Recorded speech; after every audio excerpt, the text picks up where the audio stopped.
शङ्करं शङ्कराचार्यं केशवं बादरायणं सूत्रभाष्यकृतो वन्दे भगवन्तो पुनः पुनः। ईश्वरो गुरुरात्मेति मूर्तिभेदविभागिने व्योमवद्व्याप्तदेहाय दक्षिणामूर्तये नमः। श्रीदक्षिणामूर्तये नमः। विवेक चूड़ामणि 7वां प्रकरण चल रहा है। बहुत ही सुंदर विषय था, अहंकार निंदा। सबको बहुत पसंद आया ये टॉपिक कि अहंकार की निंदा सुने। यही विष है हमारे जीव भाव का, यही मूल है जिससे हमें मुक्ति अगर मिल जाए तो हमारा जीवन का कल्याण हो जाए। हम मनुष्य शरीर में आए, जो पाने के लिए आए वो हमें मिल सकता है, बहुत सरल है। लेकिन बाधा क्या है? हमारे अहंकार की, जिसको इंग्लिश में क्या कहते हैं, ईगो।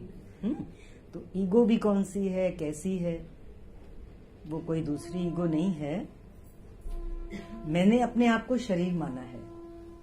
कौन सी ईगो है, कौन सा अहंकार है? और ज्यादा सोच विचार में मत पड़ जाना, क्योंकि हम जन्मों से अपने को शरीर मानते ही आए हैं और इस शरीर में भी अपने को जन्म में भी शरीर मान रहे हैं। तो कोई घबराने की बात नहीं और बड़ी बात नहीं है। हाथ में शास्त्र गुरु ने इसीलिए पकड़ाया है और ये वाणी इसी पे चलेगी ताकि हम उस अपनी ईगो को, अहंकार को, जिसमें हमारी देहात्म बुद्धि है, उसको समझ जाएंगे और उससे हमारा कितना नुकसान है उसको जब समझ जाएंगे तो आत्मज्ञान की वैल्यू कर पाएंगे। ऐसे तो कोई हमें तू आत्मा है कितना भी सुनाता रहे, हम उसमें ना तो प्रवेश कर पाएंगे, ना हम उसमें स्थिर हो पाएंगे। समझ आ जाता है कि हम आत्मा है, कोई शक्ति है हमारे शरीर को चला रही है, लेकिन उसके अंदर प्रवेश और फिर उसमें प्रवेश होने के बाद उसमें स्थिति, स्थिर होना, ये कब होगा? जब हम सहारा लेते हैं शास्त्र के वचनों का और गुरु का। तो लास्ट में यही चला था कि जीव भाव जो है, जो हम सब जीव भाव में ही है, वो अहंकार के कारण ही बना रहता है, जो आत्मा से अपने को भिन्न मानता है। मैं हमेशा कोशिश करती हूँ कि हम जैसे बैठे ना, इसमें ही समझ लें। आत्मा से हम अपने को भिन्न सब मान रहे हैं ना, किसी को भी नहीं पता चल रहा, मैं भी आप ही के साथ हूँ कि मैं आत्मा हूँ। इस समय हम सबको क्या लग रहा है? मैं शरीर हूँ। तो इसका मतलब है आत्मा के बिना हम हैं भी नहीं, लेकिन आत्मा से भिन्न हम अपने को समझ रहे हैं। क्लियर हो रही है बात? क्योंकि आत्मा पे तो ध्यान नहीं जा रहा ना, ध्यान किस पे जा रहा है? शरीर पे। तो भिन्न हो गए ना, आत्मा के होते हुए भी हम उससे अपने को भिन्न मान रहे हैं। यही हमारे अहंकार का कारण है। हाँ, ठीक से सीट ले लो, कोई ना टिक टिक पीछे टेक वाली, जिसमें पीछे टेक हो। फिर इन्होंने बोला कि मैं आत्मा ही हूँ। हाँ, मैं आत्मा ही हूँ, ऐसा बोध ही तत्व बोध है। मैं आत्मा ही हूँ। अब किस बात में हमको गुरु लेके जाते हैं? मैं आत्मा ही हूँ। अभी किस में बैठे हो? मैं शरीर ही हूँ। एकदम वापस आओ, प्रैक्टिकल पे आओ जहाँ बैठे हो। अभी किस में हो? मैं शरीर ही हूँ। और शास्त्र क्या कह रहा है? सब बोलो मैं आत्मा ही हूँ। हमको नजर नहीं आ रही आत्मा, हमको कोई आत्मा का एहसास भी नहीं हो रहा, लेकिन जब जन्म जन्म से बोलते आ रहे हैं मैं शरीर ही हूँ, तो आज ये बात बोलने में जब गुरु बुलवा रहे हैं, हम अपने छोटे बच्चे से क्या एक्सपेक्ट करते हैं? जो मैं बोल रहा हूँ, जो बोल रहा हूँ वो बोले। CAT कैट, क्या एक्सपेक्ट करते हैं? बच्चा इसको रिपीट करे। अब उसको नहीं समझ आ रहा C और AT क्या है, कैट भी क्या है, बहुत छोटा है, पर वो रट लेता है, फिर वो बोलता है उस चीज को। बोलते बोलते जब वो बड़ा होता है तो उसको समझ आता है, वो पढ़ने भी लग जाता है उन अल्फाबेट्स को, कैट को भी पहचानता है। ऐसे ही आज अगर हम गुरु जब कह रहे हैं कि तू बोल मैं आत्मा ही हूँ, तो ये बोलते बोलते बोलते बोलते शास्त्र कह रहा है मैं आत्मा ही हूँ, ऐसा बोध ही तत्व बोध है। तत्व मीन्स परमात्मा। परमात्मा का बोध अगर हम चाहते हैं जीवन में, तो वो कैसे होगा? वो तत्व बोध है। तत्व मीन्स सारांश, सार, इस ब्रह्मांड का सार वो परमात्मा है। तो उसको जानने और पकड़ने के लिए हमें इसी बात का अभ्यास करना है। अगर ये नहीं होता कि मैं आत्मा ही हूँ, इतना तो जरूर होगा कि ये शरीर को धारण किसने किया है ना? अब तो सबको याद होगा कौन धारण करके बैठा है शरीर को? आत्मा ही तो धारण करके बैठी है। नहीं तो जिसका शरीरांत हो जाता है, शरीर तो उसका भी होता है, तो क्या चीज उसकी जुदा हो गई उसके शरीर से? आत्मा जुदा हो गई, वो शक्ति निकल गई। तो यहाँ पे यही समझाने की कोशिश कर रहे हैं कि ऐसा बोध अगर हमें जीते जी हो जाए कि अभी इतना भी कह सकते हो कि मेरे शरीर को आत्मा ने धारण किया है, आत्मा ने ही तो धारण किया है, वो परमात्मा ही तो है जिसके सहारे से मैं चल रहा हूं, मैं बैठा हूं। इतना भी अभ्यास हम करेंगे तो पक्का मानो एक दिन ऐसा जरूर आएगा जब हमारे अंदर से आएगा मैं शरीर थोड़ी हूं, मैं शरीर नहीं हूं। वो कब आएगा? उसमें थोड़ा समय लगता है। वो तब आएगा जब हम इस यात्रा पे, इस जर्नी पे, इस स्पिरिचुअल जर्नी पे जब चलते हैं, तो चलते चलते चलते चलते आहिस्ता आहिस्ता हमको ऐसा एहसास होता है अरे मैं तो कुछ करने वाला ही नहीं हूं।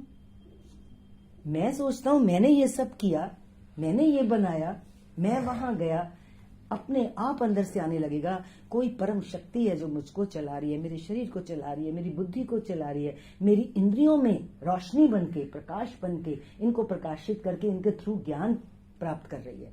आंखों की कोई रोशनी है ना, ये आंखें थोड़ा ना देख रही हैं, ये कान थोड़ा ना सुन रहे हैं, ये तो उस इंद्रिय के दोने हैं, बैठने की जगह है, ये तो गड्ढे हैं।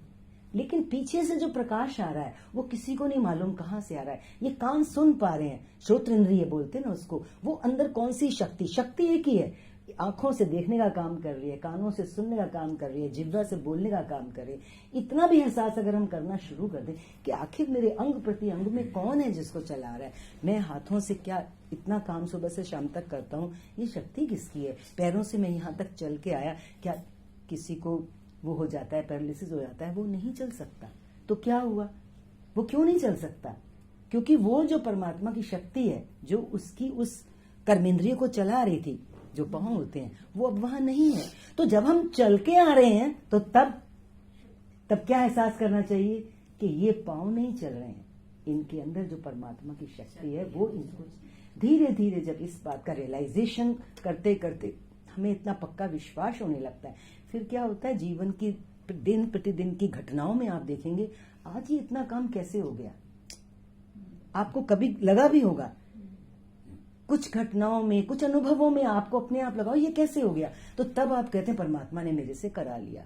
तब भी हम थोड़ा सा एक इनडायरेक्ट साधन बने रहते हैं कि परमात्मा ने मेरे से करा लिया, फिर भी कहीं हम कुछ अंश में बचे रहते हैं। धीरे धीरे जब इस जर्नी पर हम आगे बढ़ते हैं, पहुंचते पहुंचते हम ऐसी जगह पर पहुंच जाते हैं जहां हमें पक्का लगता है मैं तो कहीं भी कुछ भी नहीं हूं, जो है सो वो प्रभु है।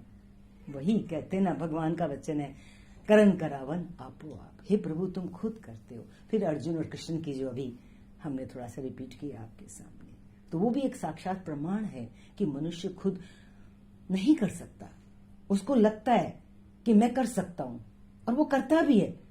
अब इसमें एक पॉइंट आ जाता है, शास्त्र आगे चले ना चले जो चीज आए, इसमें क्या होता है जब मनुष्य को जब तक ये लगता रहता है मैंने किया या मैं कर सकता हूं, इसको ज्ञान में कहते हैं कर्ता भाव। क्या कहते हैं? कर्ता भाव से क्या आ गया? कर्तापन आ गया, मैं करने वाला।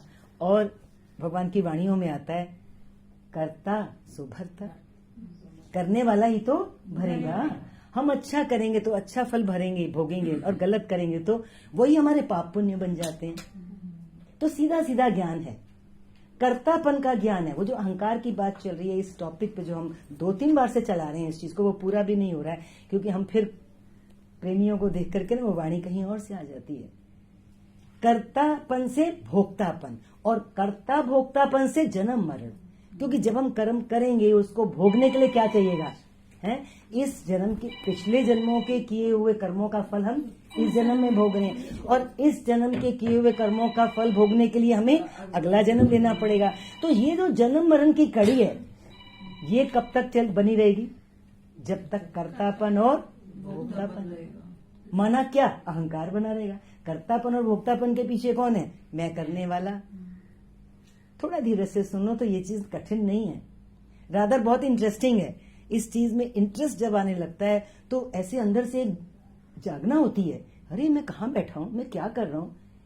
ऐसे जैसे यहाँ की खिड़कियां खुल जाती हैं, फिर इंसान इस चीज में दौड़ना शुरू करता है, नहीं नहीं ये तो मुझे चाहिए, ये तो मुझे, और फिर अंदर से प्रश्न उठते हैं, फिर कहीं ना कहीं से उसको जवाब भी मिलते हैं। आजकल तो मोबाइल में बहुत कुछ मिलता है, तो फिर कोई अंदर से क्वेरीज होती हैं, फिर आप कुछ खोलते हैं, आपको वहां से आंसर भी मिल जाता है, या सत्संग में आप आते हैं तो वाणियां शास्त्र जो भी चलता है। तो यहाँ पर ये बोल रहे हैं कि मैं आत्मा ही हूं, ऐसा बोध ही तत्वबोध है।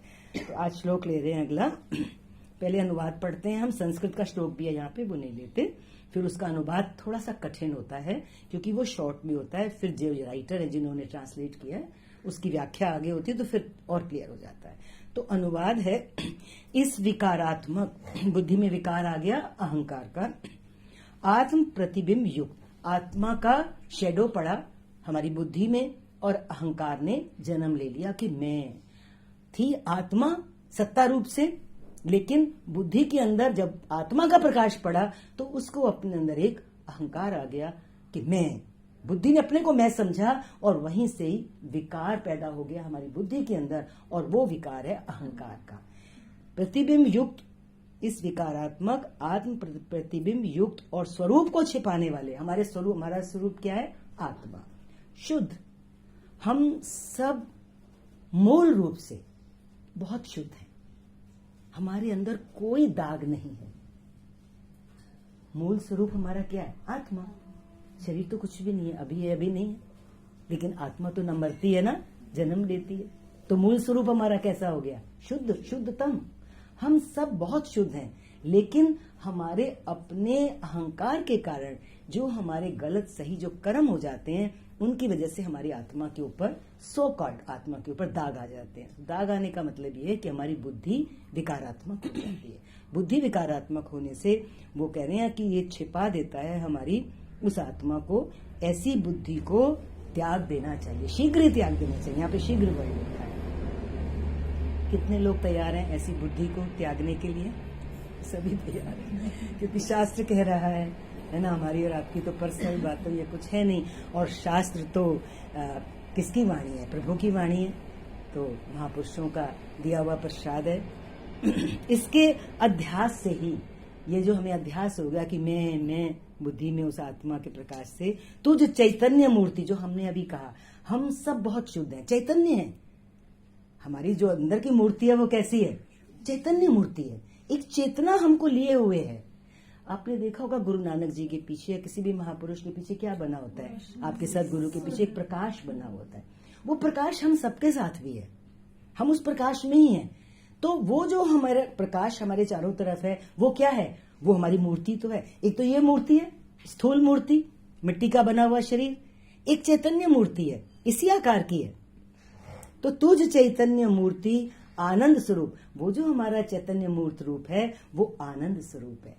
और इसको सच मान के कि मैं शरीर ही हूँ, उस आनंद को तो पता नहीं कहाँ बह गया, और हम किधर बह गए? दुखों और सुखों के झूले। गुरु आएंगे तो झूला झुलाऊंगी, और हम अपने को शरीर मान के चले दुखों और सुखों के झूले में ही झूल रहे हैं। शुक्र है गुरु को झूला झुलाएंगे तो हमारा ये झूला समाप्त हो, दुखों का और सुखों का। तो कह रहे हैं कि इस आनंद स्वरूप, वो आत्मा कैसी आनंद स्वरूप है, प्रत्येक आत्मा है, पहले से ही है, को जन्म मरण बुढ़ापा आदि नाना प्रकार के दुखों से भरा हुआ ये संसार बंधन प्राप्त होता है। अगर वो विकारात्मक बुद्धि में हम बैठे हैं तो हमको ये संसार का बंधन प्राप्त होता ही रहता है। इसकी व्याख्या है, अहंकार प्रकृति का विकार है, जिसमें अहम बुद्धि होने से हमारा आत्म तत्व, हमारी आत्मा छिप जाती है, और वो प्रकृति युक्त, प्रकृति से जब मिल जाता है हमारी चेतना, हमारा जो आत्मा है, उस तत्व को मैं का स्वरूप मानने लग जाता है चैतन्य अंदर में। जैसे बोला ना, एक ये स्थूल मूर्ति, एक सूक्ष्म मूर्ति हमारे अंदर प्रकाश की, तो वो छिप जाती है अहंकार के कारण, और हम इसको मैं मानने लगते हैं। किंतु जब इस भ्रम का मनुष्य त्याग कर देता है, मुझे तो आज ऐसा लग रहा है, जितनी एकाग्रता से आप सब सुन रहे हैं, कि भ्रम का त्याग कब होगा वो तो ईश्वर कृपा से होता है, लेकिन इस समय सबको बात समझ आ रही है कि हमें इस भ्रम का त्याग करना है। ये हमको भ्रम हो गया है। क्या भ्रम हो गया? कि मैं ये हूं। दो चीजें हैं, और शास्त्र कह रहा है इस भ्रम का हमको त्याग शीघ्र, अति शीघ्र कर देना चाहिए। तो हमें सिर्फ अंदर ही अंदर परमात्मा से प्रार्थना करनी है, गुरु से ज्ञान से जुड़े रहना। तो ये काम समय लेके अपने आप ईश्वर कृपा से होता है। हम इसके कर्ता धर्ता ना बन जाए कि मैं करने वाला। कई योगी सोचते हैं ऐसा कि हम क्या करें, ऐसा क्या करें जो ये काम हमारा हो जाए। ये हमारे हाथ में नहीं है, उसमें भी फिर कर्तापन आ जाएगा। इस चैतन्य तत्व को मैं का स्वरूप प्रकृति युक्त चैतन्य, प्रकृति से युक्त। ये शरीर क्या है? प्रकृति। वो चैतन्य इसके साथ युक्त हो गया, मिल गया, तो फिर ये इसको मैं मानने लगता है। किंतु जब इस भ्रम का मनुष्य त्याग कर देता है तो वह शुद्ध चैतन्य स्वरूप आत्मा प्रकट हो जाती है। जैसे 2 बार बोल चुके हैं आपके सामने, हम सब शुद्ध शुद्ध शुद्ध बुद्ध मुक्त हैं, ऑलरेडी हैं। लेकिन वो प्रकट कब होगी? जब ये हटता है, जब ये भ्रम हटता है। ये नहीं हट जाएगा, शरीर कहीं नहीं चला जाएगा, हम शरीर में ही रहेंगे, लेकिन जो भ्रम है हमारा वो जाएगा। क्या जाएगा? भ्रम जाएगा। कभी हम किसी गलत फहमी में रहें, कभी होता है बहुत संतों महापुरुषों का संग कर दो, उनको देख के ऐसा लगता है ये तो पूरा आत्मा में है, तो हमें कब ऐसी फीलिंग आएगी, ऐसा बोध कब होगा, ऐसी झलक कब मिलेगी कि मैं शरीर से ऊपर हो गया? ऐसा कुछ नहीं है। शरीर में रहते हुए हमारा ये दृढ़ निश्चय कि मैं आत्मा चैतन्य हूं, ये वो कह रहे हैं प्रकट हो जाती। आत्मा को छोड़कर जीव में अहम बुद्धि होने से ही मनुष्य को बार बार जन्म लेकर जन्म मरण बुढ़ापा आदि कई प्रकार के दुखों के बंधन प्राप्त होते हैं। फिर हम कई बार आप लोगों से बात भी करते हैं, जब जैसे ये लाइन लास्ट में आई कि हम इस चीज में अहम बुद्धि में रहेंगे तो वो जन्म मरण और बुढ़ापा। अब जिन जिन का ज्यादा बुढ़ापा आ गया, हमको मिला के आप में से जिनको भी अच्छा लगता है क्या है? कितना बोझ लगता है शरीर ही, जीवन ही। तो इस चीज का हमें एहसास करना है जीते जी। कभी शरीर में चलो बुढ़ापा नहीं आया, कोई रोग आ जाता है, तो उस इंसान को क्या लगता है कब छूटेंगे इस चीज से। फिर जन्म मरण, मरने का समय आ जाता है तो क्या होता है, उसका तो हमें अभी अनुभव नहीं है। जो लोग गए हैं, कभी अपना अनुभव कोई शेयर करता है या शास्त्र बताता है, उस समय इतना जीव भाव दृढ़ हुआ होता है कि अपनी एक एक चीज से बिछोहा करना बहुत तकलीफ होती है। छोड़ना नहीं चाहता शरीर को जीव जो है। इसके लिए हम कई बार छोटा सा एग्जाम्पल देते हैं, ये शरीर छोड़ना कितना कठिन होता होगा। आपकी एक छोटी सी चीज घर में कहीं मिसप्लेस हो जाती है, कितने बेचैन हो जाते हो और ढूंढते हो, जब तक वो नहीं मिलती तो बेचैन रहे। कितना टाइम, और वो टके की चीज होती है कई बार, पर कहाँ चली गई, क्यों चली गई, अभी तो मैंने यहीं रखी थी। ऐसे ही आप सोचो, इतना ये कीमती शरीर जिसके साथ हम सारी जिंदगी रहे होंगे, और फिर इसके साथ इस शरीर के अलावा फिर इस शरीर के साथ जो लोग हैं उनसे तोड़ के जाना, जिन पे सारा हमने अपना कर्ण आधार रख के चल रहे थे, उनसे प्रेम किया, उनका प्रेम लिया। कितना कुछ होता है, बताने की जरूरत नहीं है। ये सारी माया, ये सारा संसार उसी में तो है। तो वो कठिन क्षण जब जिंदगी में आते हैं तो उनको फेस करना। उसके बाद शरीर तो चलो छूट ही जाएगा, परमात्मा ले जाते हैं निकाल करके, फिर वो गर्भ में जाएगा। अब गर्भ में क्या होता है, फिर 9 महीने उल्टा लटकेगा, और जब वहां 9 महीने लटकता है अंधकार की कोठरी में है, वहां तड़पता है जी, क्या कहता है, प्रभु निकालो, इस बार निकाल दो, मैं आपका ही सिमरन करूंगा और कुछ सिमरन नहीं करूंगा। और देखो हम सब क्या सिमरन में लगे, निकलते ही हम भूल जाते हैं। तो जन्म मरण और बुढ़ापे को भी और बीमारी को याद करें अगर, तो कहने की जरूरत नहीं है। हम सभी चाहेंगे कि वो जो चैतन्य मूर्ति मेरी आत्मा मेरे भीतर मेरे साथ साथ है, हे प्रभु कृपा करके मेरी यात्रा उस तरफ हो और मैं उसमें फिर स्थित भी हो जाऊं। जीते जी मेरा ये काम, इसी जन्म में मेरा काम हो जाए। हम क्यों पोस्टपोन करें, किसी भी अच्छे काम को हम पोस्टपोन करना पसंद नहीं करते। ऐसे ही ये भी हम लंबा ना खींचे। अगला श्लोक है, इस अहंकार रूप अध्यास, ये जो अध्यास मीन्स जो अभ्यास हमारा पक्का हो गया है, इसके बिना तुम हमेशा एक रूप चिदात्मा व्यापक आनंद स्वरूप पवित्र कीर्ति और अविकारी आत्मा को और किसी प्रकार संसार बंधन की प्राप्ति नहीं हो सकती। मोटा मोटी बात है कि अहंकार ना हो तो हमारी आत्मा को, हमारी वो जो चैतन्य तत्व है हमारे अंदर, उसको कभी बंधन प्राप्त हो सकता नहीं। देखो इसमें एक चीज आती है, कुछ लोगों को अच्छा लगता है कि हम शरीर में हैं, हमसे कोई सेवा हो, कोई प्रेम हो, तो जन्म लेने से घबराने की जरूरत नहीं है। हमारा अगर जन्म हो या इस शरीर में रहते हुए भी उसका हम एक आनंद ले सकते हैं। आत्मा कैसी है, अभी बोला, शुद्ध है और प्रेम पूर्ण है। लव इज गॉड जैसे बोला ना, गॉड इज लव। तो जीते जी अगर हमको गुरु ने ऐसा अभ्यास करा दिया कि हम एक प्रेम की मूर्ति बन सकें, आज अगर हम प्रेम की मूर्ति बन गए तो क्या होगा? प्रेम प्रेम प्रेम ही होगा। गागर में से क्या छलकेगा? उसमें जल होता है तो जल ही छलकेगा। हमारे हृदय में अगर प्रेम होगा तो जहां भी जाएंगे तो क्या छलकेगा? प्रेम ही छलकेगा। जब इतना प्रेम स्वरूप हो जाएंगे तो आत्म स्वरूप हो गए ना, हो गए पक्का। अब इसके बाद अगर जन्म मिले तो क्या मुश्किल है, क्या परेशानी है? गर्भ जून में ही तो लटकेंगे, मरने के टाइम कोई कष्ट नहीं होगा, क्योंकि वो जिंदगी कैसी जिएंगे आप? सेवा वाली। प्रेम का मतलब क्या है? वो किसी को गले लगा लिया वो वाला प्रेम की यहाँ बात नहीं है, यहाँ भाव की बात है। तो वो जन्म अगर मिलेगा तो प्रेम मीन्स सेवा, फिर सेवा होगी, किसी की भी सेवा हो, उसमें भी मेरा तेरा नहीं, सेवा में भी हम सिलेक्टिव ना बने। यहां पे वो ये कह रहे हैं कि तेरे को कोई अन्य कारण नहीं है जन्म और मरण का और बंधन का, अहंकार के सिवाय। अगला श्लोक है। इसलिए ये बात यहां तक क्लियर हुई।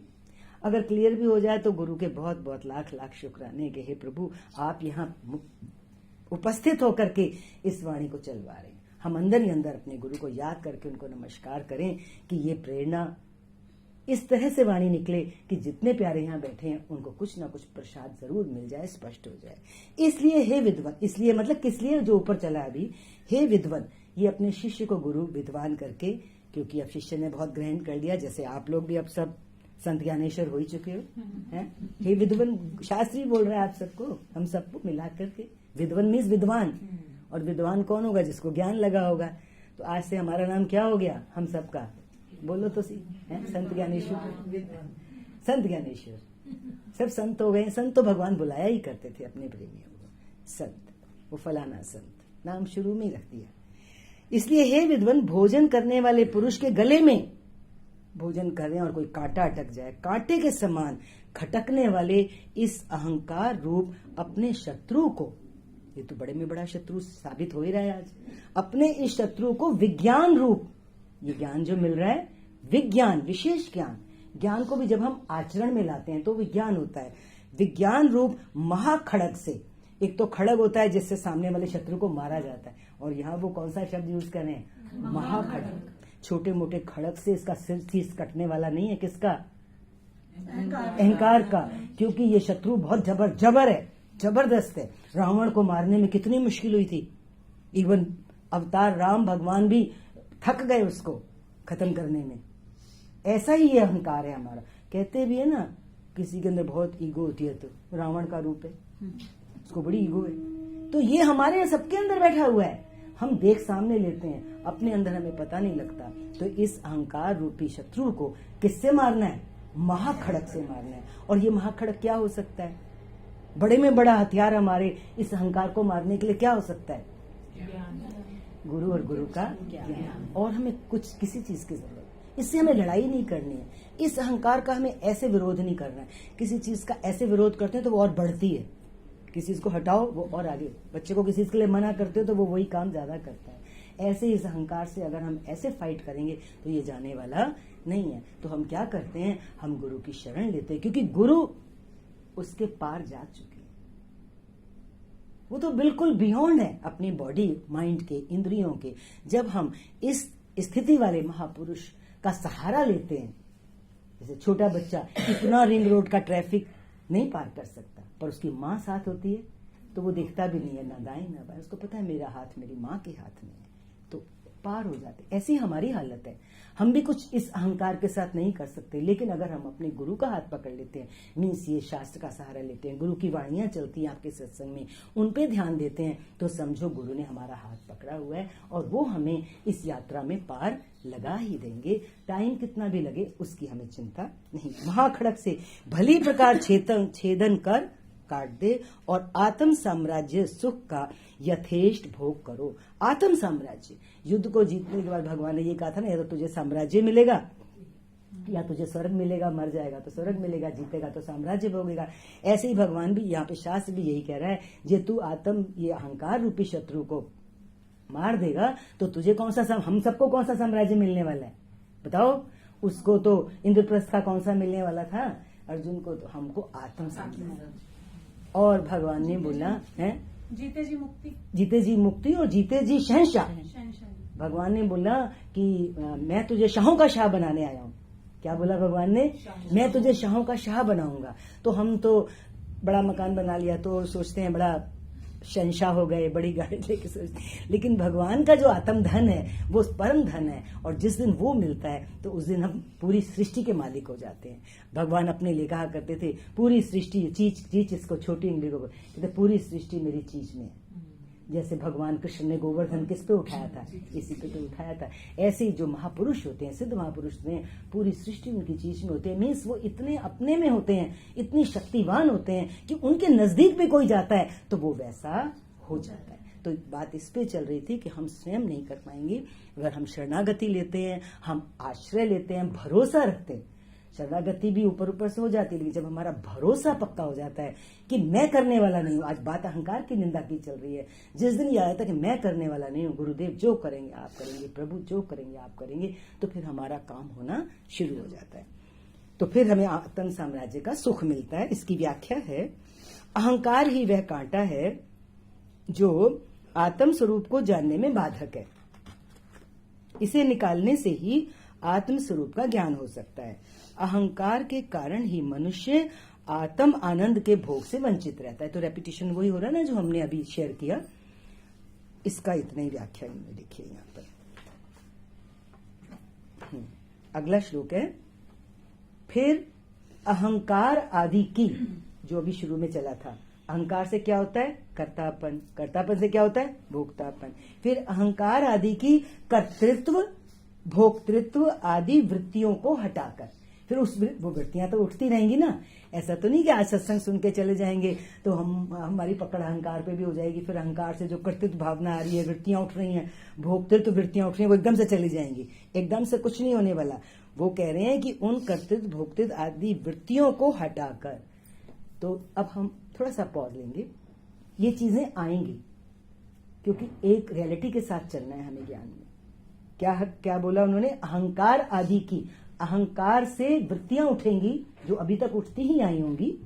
हम सबके अंदर कर्तृत्व नहीं है, मैं बच्चे को पालता हूं, मैं घर को देखता हूं, मैं नौकरी करता हूं, ये है ना कर्तृत्व भाव। इन वृत्तियों को हमें हटाना है, क्योंकि कर्तृत्व की वृत्ति हटेगी तो भोक्तृत्व का जो पार्ट है वो अपने आप विलीन हो जाएगा। तो ये कैसे होगा? यही हम रुके थे कि आज सुन लिया तो हो नहीं जाएगा, इसका क्या करना पड़ेगा? अभ्यास। धीरे धीरे होगा। जब एक बार कान से हृदय में बात उतर जाएगी तो बार बार याद आएगा, अरे मैं फिर करता बना, मेरे को फिर लगा ये काम मैंने किया है, मैंने बहुत अच्छे से किया है, या मैंने किया तो किसी ने मेरी प्रशंसा नहीं की। तो ये जो अहंकार बार बार जन्म लेगा और कर्तृत्व जो हमारे अंदर आएगा, ये वृत्तियां आएंगी, इनको क्या करना है? Cross cross cross. ये क्रॉस हुआ तो भोक्तृत्व ऑटोमेटिकली क्रॉस होगा। वृत्तियों को हटाकर परमार्थ तत्व की प्राप्ति से, फिर प्राप्ति तो आप जान ही रहे हैं, उसका निष्कर्ष क्या निकलेगा, परिणाम क्या निकलेगा? अहंकार कर्तृत्व भोक्तृत्व गला, तो परिणाम क्या है? परिणाम वही है ना, परमार्थ तत्व की प्राप्ति। प्रभु परमेश्वर, सरल सरल शब्द यूज कर लो अपनी भाषा के। यहाँ वो परमार्थ तत्व लिख रहे हैं, आप बोलो भगवान मिल जाएंगे। सभी चाहते हैं भगवान मिल जाए, वो तो हम आम भाषा में भी बोलते हैं, हे प्रभु दर्शन दो, है ना, मैं भगवान को पाना चाहती हूँ। तो भगवान मिलेंगे, रुकावट क्या है? वही तो है, ये दरवाजा है ना बाहर, वहां खड़े हैं भगवान, सच्ची में खड़े हैं, और बोरिया बिस्तरा साथ लाते हैं वो अपना, आसन वासन वो लेके खड़े हैं उधर। अब वो हम सब में से ढूंढ रहे हैं कि मैं अपना आसन कहाँ बिछाऊं। अब यहाँ तो सारी सीटें भरी हुई। तो ऐसे ही हमारे हृदय के अंदर भगवान रहते हैं, जगह उनके रहने की ये है। अब वो तो खड़े हैं दरवाजे पे, अब वो आसन कैसे बिछाएं? यहाँ क्या क्या भरा पड़ा है?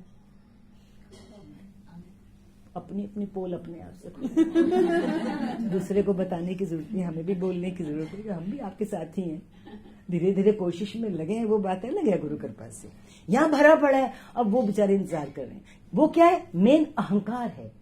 जहां अहंकार है वहां भगवान नहीं आते हैं, और जहां अहंकार गला तो भगवान को आना नहीं पड़ता, वो ऑलरेडी यहाँ हैं, वो प्रकट हो जाते हैं।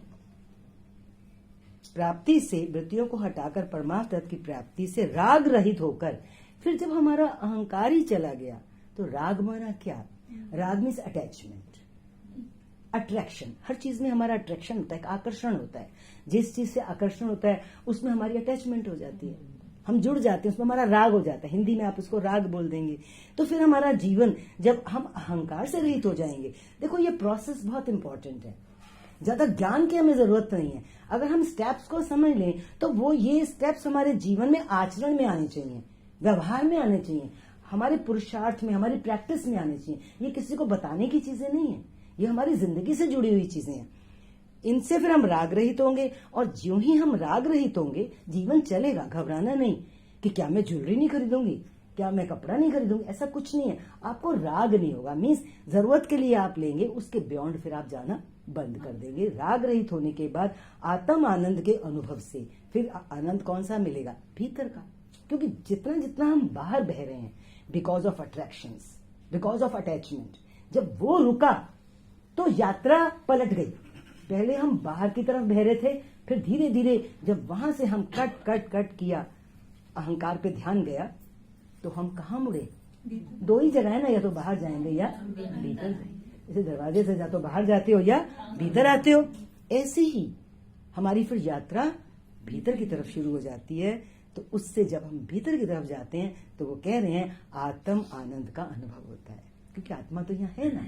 आत्म आनंद के अनुभव से ब्रह्म भाव में पूर्णतया, ब्रह्म इस परमात्मा, फिर हम उस भाव में पूरी तरह स्थित होकर, फिर वो कह रहे हैं तुम निर्विकल्प हो जाओ, मीन्स संकल्प विकल्प से छूट जाओ। हर समय क्या चलते हैं अंदर? कभी संकल्प, कभी विकल्प, कभी पॉजिटिव, कभी नेगेटिव। कह रहे हैं उनसे ऊपर उठ जाओ। और जब, ये बहुत आगे की बात है वो जो कह रहे हैं, और कह रहे हैं और मौन हो जाओ। रमन महर्षि थे ना, क्या हो गए थे वो? जब उनको आउट ऑफ द बॉडी का एक्सपीरियंस हुआ, वो मौन में चले गए थे। मौन के लिए रमन महर्षि सबसे ऊपर है।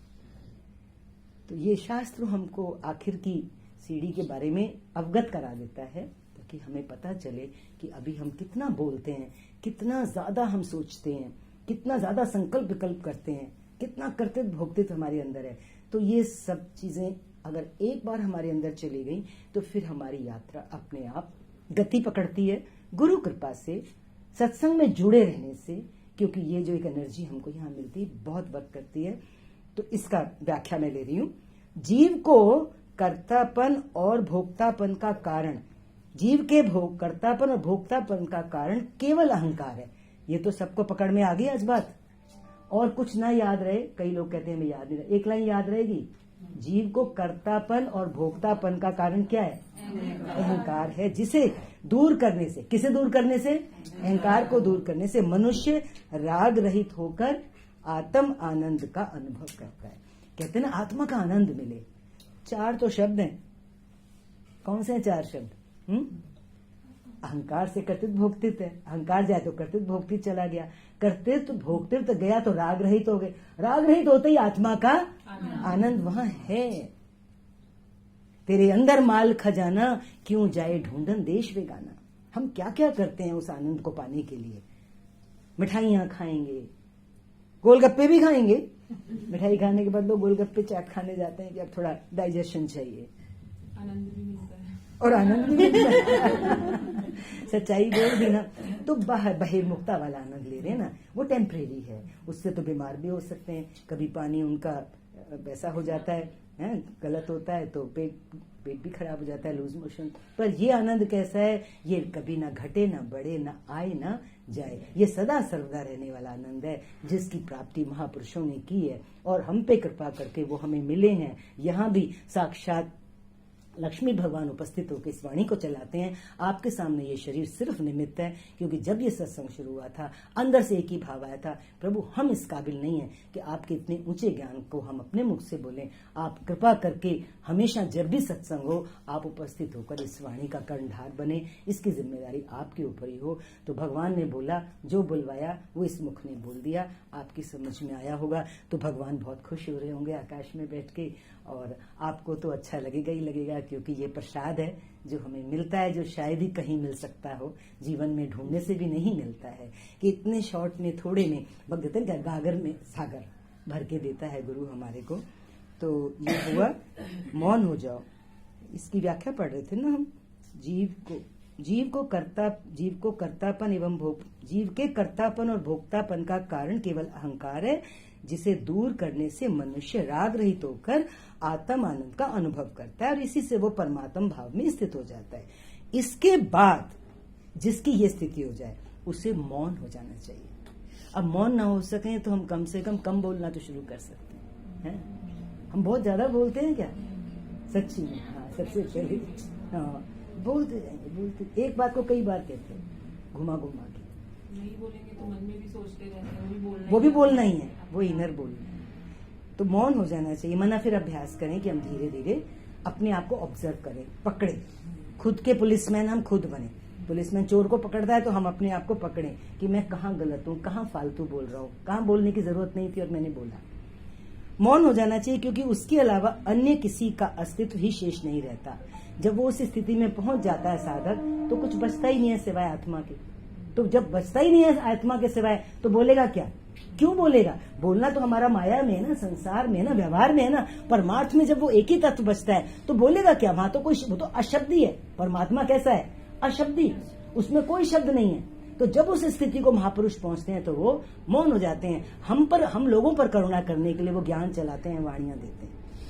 उनको बोलने की जरूरत नहीं होती है, अस्तित्व ही नहीं बचता, वही सर्वव्याप्त हो जाता है। हरिओम शांति। आज के लिए इतना ही बहुत है। आप लोगों ने ध्यान से सुना, ग्रहण भी किया, ऐसा महसूस हो रहा है। आप लोगों का बहुत बहुत धन्यवाद है, नमस्कार है। इतना समय भी देते हो जीवन से निकाल के और लाभ भी उठाने की कोशिश ही करते हो। हम तो कहते हैं कि गुरु ने बहुत कृपा करके ये बगीचा लगाया है और इसको आप सींचते रहिएगा, इसको हवा पानी जल देते रहिएगा। ये हम सबकी ही जिम्मेवारी है। चलिए, किसी को कुछ बोलना हो तो बोलो, नहीं एक आध भजन से थोड़ा रौनक लगाएंगे इनके घर में। जी, मौन में रहने के लिए मुझे लगता है कि हर एक घंटे के बाद अगर हम 1 मिनट के लिए सोचेंगे हमने पिछले घंटे में क्या गलत किया, क्या सही किया, ब्यूटीफुल, उससे शायद हम एनालाइज कर पाएं। इवेल्युएशन, एवरी आवर इवेल्युएशन जितना कर सके कोई। आपने 1 घंटा बोला, कोई 1 पहर में भी कर ले, 1 पहर में भी कर ले। सुबह के बाद 2 पहर को लेटते हैं तो उस समय सोच ले। ऐसे ज्यादा तो सत्संगों में ये आता है कि जब तुम रात को सोने जाते हो तो पूरे दिन का विश्लेषण करो कि आज मैंने क्या किया, क्या गलत बोला, क्या गलत किया, क्या अच्छा भी किया, ताकि उससे हमें प्रेरणा मिलती है और गलत वाले को हम पीछे छोड़ सकते। बहुत अच्छा एक भाव रखा योगी ने। और बोलो। हाँ, बोलते हो तो देखो कितना मिलता है ना, नई चीज मिल जाती है। वाणी तो चलती है, गुरु की वाणी है, भगवान की वाणी चली, शास्त्र ने बोला। जो आप बोलते हैं वो भी बहुत महत्वपूर्ण होता है। उसमें औरों को कितना है सरेंडर, क्योंकि हम कुछ कर तो सकते नहीं। हाँ, अपने आप को ईश्वर के हवाले करते हैं। बिल्कुल बिल्कुल। आत्मसमर्पण, सरेंडर मीन्स आत्मसमर्पण। हे प्रभु, जो है सो आप है, मैं तो कुछ कर नहीं सकता हूँ। जो आप कराएंगे मैं करूंगा, ये है समर्पण। जो आप जैसे चलाएंगे, जैसे जहां बिठाएंगे वहां बैठूंगा, खड़े होने को कहोगे मैं जो खिलाओगे मैं खाऊंगा। ये है प्रेम, ये हमारा प्रभु से प्रेम है। नहीं तो हमारी अपनी वो होती है, एक एग्रेशन होता है लाइफ में, मैं ये खाऊं, मैं ये नहीं खाऊं, मैं वहां जाऊं, मैं वहां नहीं जाऊं। तो वो अहम बुद्धि तो हो गई ना। जब हम चॉइस में होते हैं तो वो अहम बुद्धि से होते हैं। सरेंडर, कितना सुंदर भाव निकला है। सेल्फ इवेल्युएशन, फिर सरेंडर, आत्मसमर्पण, और जीवन के हर बंधन का कारण केवल अहंकार। हाँ, तो इसको तो ऐसे लग रहा लेट जाओ विश्रांति में चले जाओ भैया, थक गए इन बंधनों से। तो एड़ी से लेके चोटी तक इंसान की जान निकली हुई होती है, फिर भी देखो हम कैसे चक्कर काट रहे होते हैं उसमें। लेकिन फिर जब हमें ज्ञान मिल जाता है ना तो फिर हमारा कर्म का हिसाब तो हमें घुमाएगा ना, माया में, संसार में, प्रकृति वालों में। लेकिन एक बार जब जागना मिल गई तो फिर वो दूसरी शक्ति भी हमारे साथ होती है। तो आपने क्या कहा कि सब बंधनों का कारण अहंकार ही है। तो इस चीज को भी अगर हम पकड़ लें, ये सूत्र है, इसको पकड़ लिया अरे अहंकार, तो आप तो पड़ जाओगे इसके पीछे कि निकला, आज फिर निकला, ये निकलेगा और ये आखिर तक निकल सकता है। एक बार 11th या 12th की किसी बुक में चैप्टर में था इस ईगो के बारे में कि इसको हम निकाल के फेंकते, ये पता नहीं फिर कहां से निकल आता है। इतनी लाइन मुझे याद आ रही है, ये कहां से निकल आए हमको नहीं पता चलता। और ये अपने जीवन से तो हम देखते हैं, हमें लगता है नहीं हम बहुत नम्रता में और बहुत झुक के चल रहे हैं, फिर बाद में याद आता है हमने उस गुरु के सामने ये बात कही, इसमें तो अहंकार है, ये तो ऐसी बात नहीं निकलनी चाहिए थी अंदर से। तो वो इतने नम्र और सॉफ्ट वे में निकलता है अहंकार, वो अपना रूप चेंज कर लेता है ना। एक अहंकार तो बिल्कुल दिखता है मोटे तगड़े रूप में, जैसे रावण का था, और एक साधक का भी अहंकार कहीं ना कहीं निकलता है, अनलेस एंड अनटिल जब तक हम उस पूर्णता को नहीं प्राप्त होते।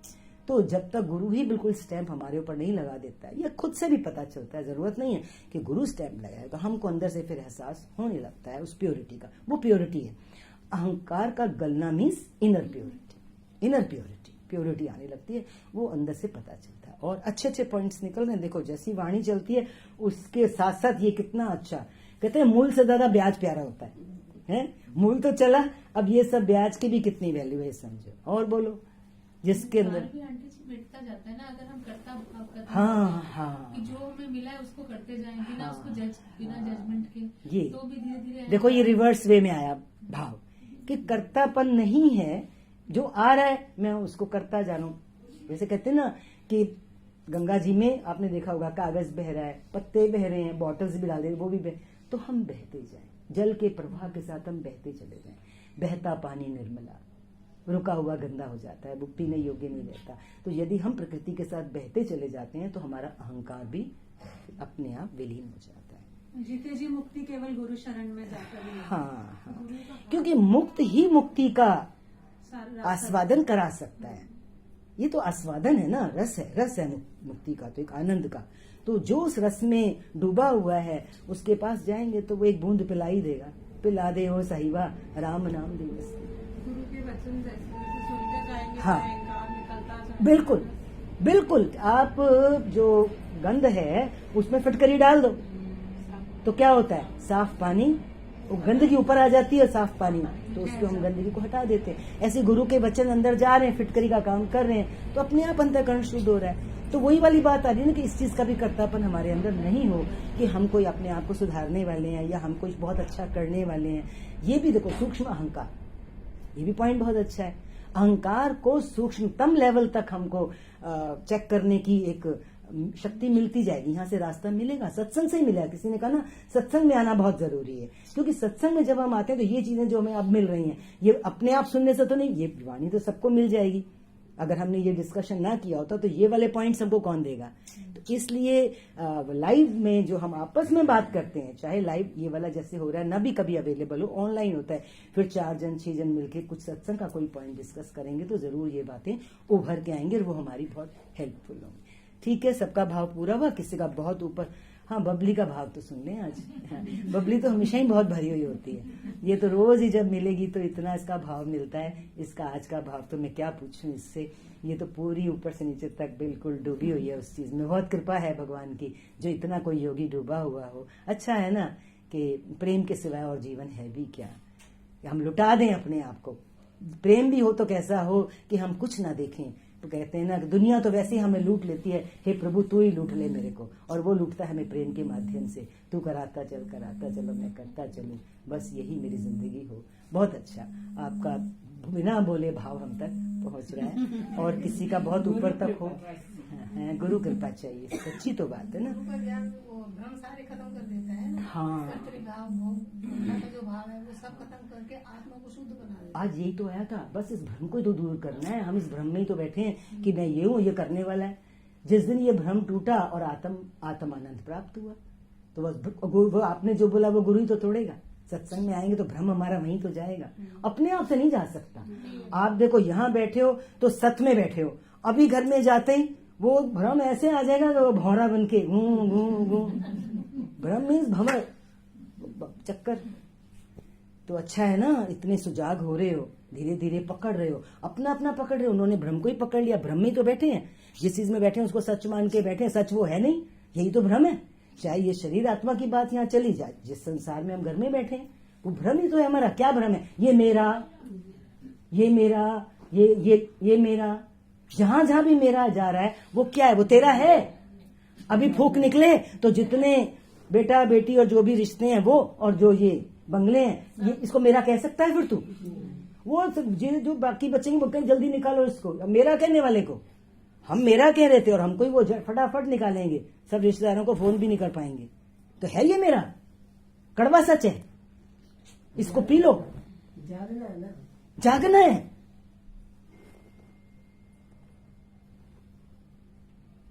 हम जो अहंकार की बात करते हैं वो यही तो है, मेरा भ्रम। भ्रम पे बात आई थी, सुनील ने भ्रम की बात की, तो क्या भ्रम है? मेरा, मेरा ही भ्रम है। इस भ्रम को भी तोड़ना है हमें। तो जैसे जैसे मेरा हटेगा तो धीरे धीरे वो मेरा सिमटता जाएगा। कम से कम अपने मैं तक तो आ जाए पहले। मैं और मेरा ही मुसीबत की जड़ है।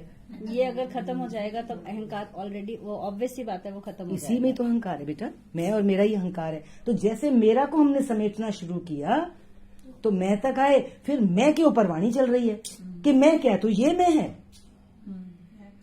भीतर की मैं है, शुद्ध मैं है, ये अशुद्ध मैं, स्मॉल आई, वो कैपिटल आई है। स्मॉल आई से हमारी जर्नी कहां तक है? Capital I. गुरु उसमें लेके जा रहा है, हवाई जहाज में बिठा के, हेलीकॉप्टर में बिठा के, जल्दी पहुंच जाए ताकि मेरे बच्चे ठीक है जी।